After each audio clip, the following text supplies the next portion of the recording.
Hulyo 2, 2023 sa adlaw nga Domingo.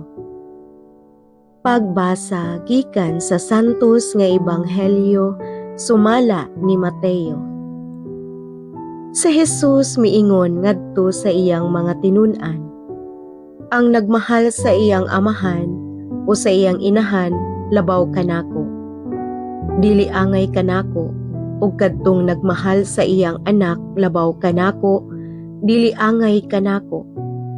Ang dili mo pas-an sa iyang krus ug mosunod kanako, dili angay kanako.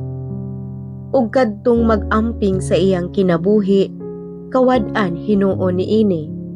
Apan ang kawad-an sa iyang kinabuhi tungod kanako, makabaton niini.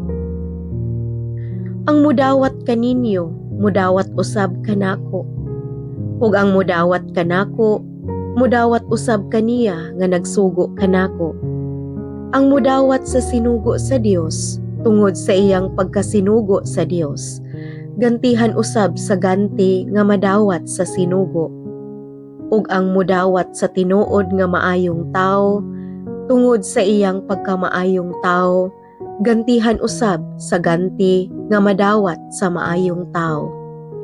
Ug hinumdumi kini kadtong magpainom bisan nalag bugnawng tubig sa labing ubos sa akong mga sumusunod, tungod kay siya akong sumusunod, gantihan gayod. Ang Ebanghelyo sa Ginoo. Daygon ko ikaw, O Kristo.